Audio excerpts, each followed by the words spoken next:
and darkness and patron of thieves, I call upon you, hear my voice! What do you have here? My lady, I bring you news. I was wondering when I'd hear from you again. I stand here before you victorious, my lady. The scale of the key is once again back where it belongs, and the gates of Varemesse is finally reopened. And Mercer Frey's cold, dead body lay at the bottom of the Grand Cave. So, once again, the key has been stolen, and a champion returns it to itself. Now that the Evermere has been restored, you stand before me awaiting your accolades of having a kiss on your cheek.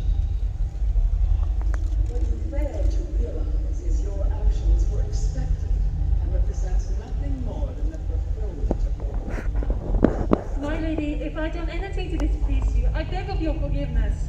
Don't mistake my tone for displeasure. After all, you've obediently performed your duties to the letter. But we both know this has little to do with honor and oaths and loyalty. It's about freedom. Fear not.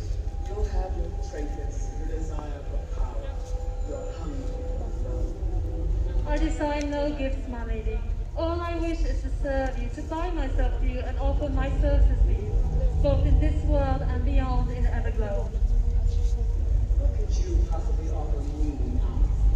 Nothing but my skills and dedication, mistress. I know your influence are lost. You dictate how well we perform in strokes. Our success depends on your generosity. Without your influence, our novices won't even be able to steal a simple sweet roll.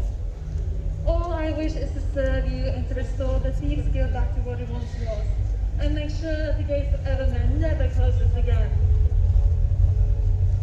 How interesting. Very well. My lady?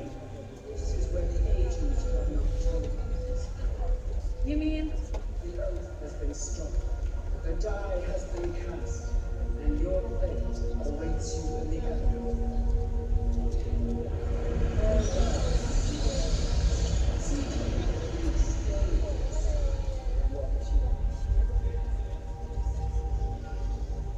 Finally.